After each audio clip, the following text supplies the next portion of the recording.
pamilya ni Catherine Bernardo, botong-boto kay Alden Richards.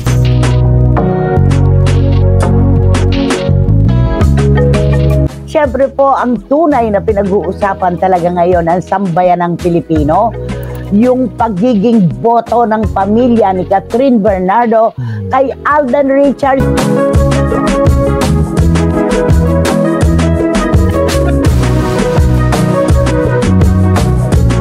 Bitiranang kolumnista na si Nanay Christopher Min nagulat sa reaksyon ng mga magulang ni Catherine Bernardo ukol sa panliligaw ni Alden Richards sa kanilang anak. Kung bago lang kayo dito sa aking YouTube channel, huwag kalimutan mag-subscribe at pindutin yun na rin ang notification bell para ma-notify kayo sa ating susunod na video. Maraming salamat!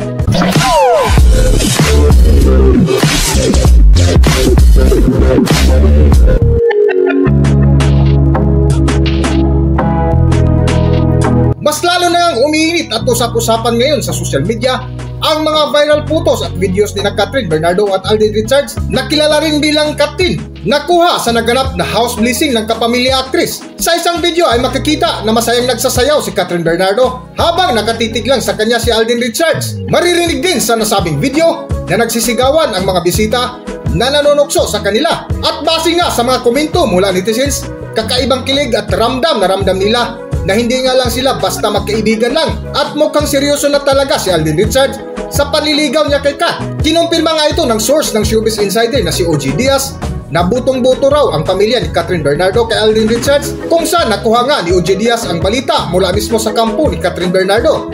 At kahit nga sa tanghaling programa ni Nanay Christopher Min ay ibinahagi din nila ang nasabing balita na habang pinag-usapan ni Nanay Christopher Min at Romel Chica ay tuwang-tuwa sila na tila kinikilig habang nagkikwento sa kaganapan. Bungad nga sa unang sultada ng topic ni Nanay Christopher Min ay pinag-usapan agad nila ang naganap na balita ukol sa mga magulang ng dalaga na di umano ay butong-boto sila kay Alden Richards para sa kanilang anak na si Catherine Bernardo. Okay, eto na po. Siyempre po, ang tunay na pinag-uusapan talaga ngayon ang sambayan ng Pilipino, yung pagiging boto ng pamilya ni Catherine Bernardo kay Alden Richards. Anong masasabi mo, Romel? Botong-boto kay Alden. Naku, napaka-blessing talaga pag mga ganyan mga balita na yung boto. Kasi bihira lang kasi ganyan yung boto yung mga magulang. Sa nagiging karelasyon, bihira. Hindi naman lahat, pero bihira lang talaga tayong makita yung botong-boto. Kasi yun talagang pinakamaganda na puhunan ng nag-iibigan ang pamilya kung gustong-gusto ka ng... Napakahirap kasi yung may karelasyon ka tapos kontra yung pamilya mo. Ay, puro katago ang mga galawan, di ba? Tapos, best foot forward ang i-introduce mo, ipakikilala mo sa pamilya mo. Kahit na hindi, dahil ayaw nga nila. Hirap nga ng ganun, di ba? At eto, dinagsana tayo ng mga, nako, ang dami nang nagpo-post o nagte-text. Sabi ni Juris Dr. Channel ng Amerika, of course, sabi niya, totoong mabait at down to earth kasi si Alden Richards, kaya madaling nakagaanan ng loob ng pamilya at mga kaibigan ni Catherine Bernardo. Naku po, Daniel Padilla left the chat group crying. Sabi niya, nakakaloka. At eto naman ang sabi ni Lara May Abrigo, actually kanina pa niya to itinext sa akin.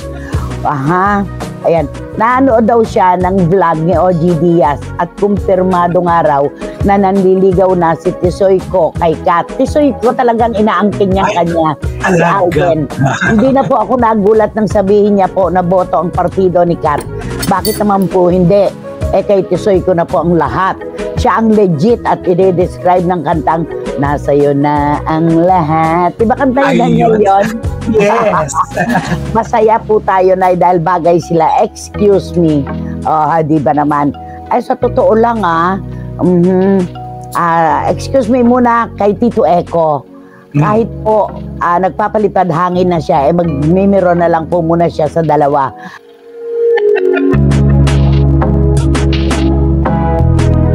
Ngunit napahanga at napapuri lalo ang bitiranang kolumnista na si Nanay Christopher Min sa gwapitong aktor na si Alden Richards dahil napaka-pribado na tao at hindi mahilig maglabas ng anumang kwento ukol sa kanila ni Catherine, na kahit may kumalat man ng mga photos at videos sa kanilang pagkikita, pero ito ay lumabas galing sa ibang tao. Ito naman, Romel, mga kapatid, ang maganda. Mapupuri mo talaga si Alden. Kasi anumang pribado ay pribado para sa kanya. Hindi siya yung katulad ng ibang mga personalidad na post ng post, bagyang kibot, naka-post, nakatinda sa publiko. Kay Alden, wala kang mababasa, wala kang makikita na post ng kung ano-ano tungkol sa kanila ni Catherine. Alam na niya na kapag ginawa niya yon, sasabihin, napaka-user mo, user ka, gusto mo lang mapag-usapan, kaya ikaw ay post ng post tungkol kay Catherine. Alam niya yun eh, at gano'n naman talaga mangyayari, ibabash siya na ibabash, diba? Gano'n yun. Kaya ano rin to si Alden na iwas din sa pagpo-post at sa mga personal niya mga lakad kasama. Tama yun. Ipo-post lang talaga ng iba, hindi siya. Nako, sabi niyang gano'n. Ang dami talagang kampi kay Alden Richards para kay Catherine Bernardo. At talagang litaw na litaw, lutang na lutang talaga yung pagkagusto ng pamilya ni Catherine kay Alden, lalo na nung house blessing. Niyayapan siya ng kapatid ni Catherine na mag-join sa kanilang family pictorial. Yun ang nakakatawa. At saka dahil lahat talaga sila, kinikilig pati mga kaibigan, yung lahat na nasa house blessing talagang nagtitilian sila, parang talagang may something.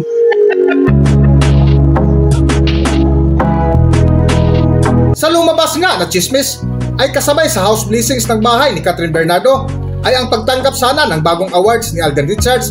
Ngunit maraming napahanga kay Alden dahil binigyan niya ng halaga ang imbitasyon ng dalaga, kung saan lumakas lalo ang hinala ng ilang Kat Din supporters na baka ito ang simula ng bagong yugto bilang Kat Din. Isa nga ang bitiranang kolumnista na si Nanay Christopher Min ang napakomento na sana nga ay totoo na ang kanilang nakakakilig na pagtitinginan. Pero alam mo na prioridad niya talaga si Catherine Bernardo at sana nga pinagagalaw niya na ang baso.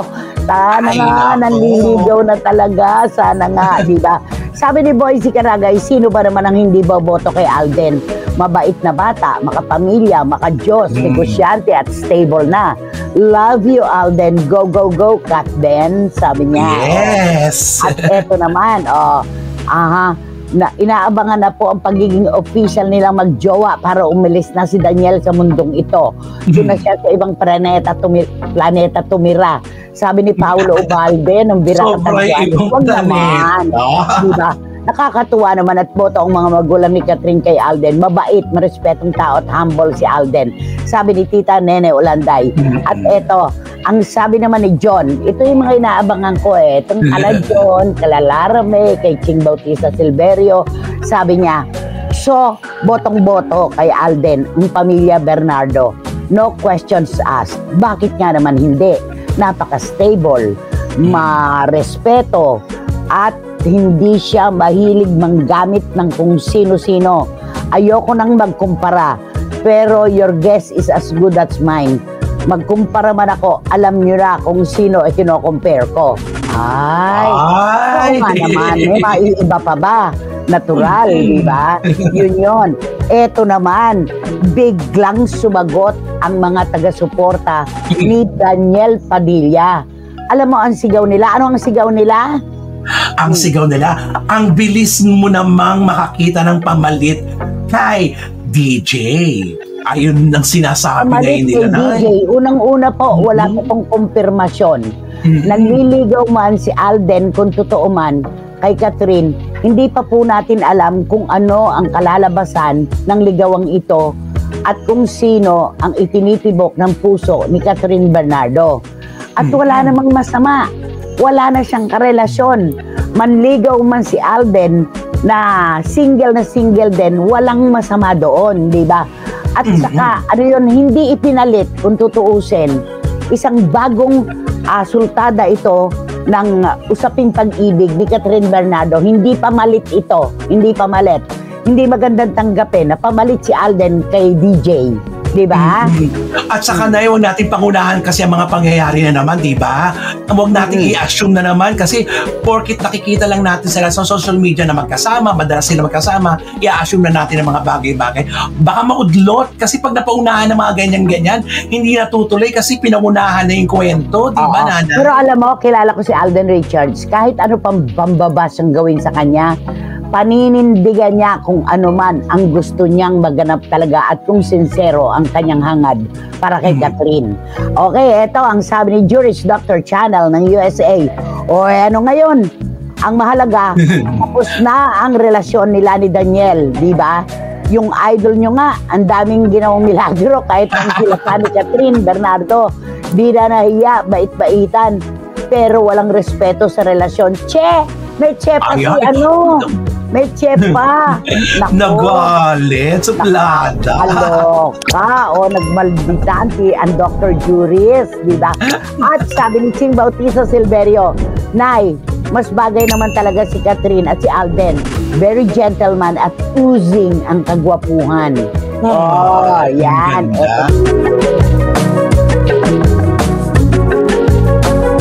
Kinagulat nga ni Nanay Christopher Min ang napakagandang balita sa mainit na pagtanggap nila kay Alden Richards mula sa pamilya Bernardo.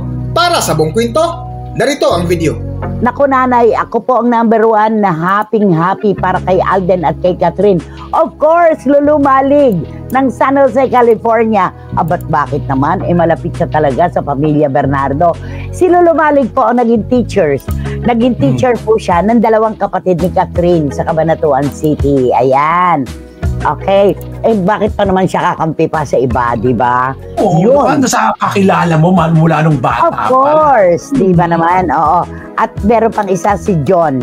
Sana lang, Catherine, kapag ganito na may bago kang manliligaw, tanggalin mo sa utak mo ang ex mo. Please don't compare. Mas maganda yung mamahalin mo si Alden for who he is. Hindi dahil sa ikinumpare mo siya at nakalalamang kesa kay DJ. Tama yun, John. I agree with you. Ano naman kung mabilis mag-move on si Catherine? Single siya at not to dwell on the past. Sabi ni Ching Bautista Silverio. Yun, walang estabit yung dalawa, kaya wala kayong katwiran. Mga fans ni DJ para sabihin na, ang bilis-bilis naman. Yun ng kabayo nyo. Sila pa ni Catherine. Ang bilis na, di ba? Di ba? Yun Kaya, ano ngayon, kung sakali man na ang puso ni Catherine ay unti-unti nang nahuhulog kay Alden, ano ang masama doon? Di ba?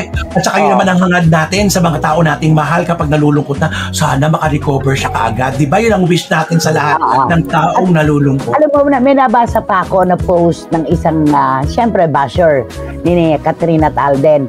Promo lang daw ito para sa nalalapit nilang gagawing sequel ng Hello, Love, Goodbye. Alam niyo po kung promo ito, dapat noon pa. Napakadagal na dapat. Kaya lang naudlot dahil alam niyo na kung sino humarang dyan. Alam na this. Correct. At saka, hindi po kailangan ng ganitong promo para sa Hello, Love, Goodbye Part 2. Pre-sold na po ito sa publiko. Kumbaga sa produkto, bentang-benta na. Kaya huwag pagbintangan na ito ay promo slant lang para sa kanilang part 2 ng Hello, Love, Goodbye. Hanggang dito na lang muna ang ating video at kung nagustuhan nyo, huwag kalimutan mag-subscribe at pindutin nyo na rin ang notification bell para ma-notify kayo sa ating susunod na video. Maraming salamat.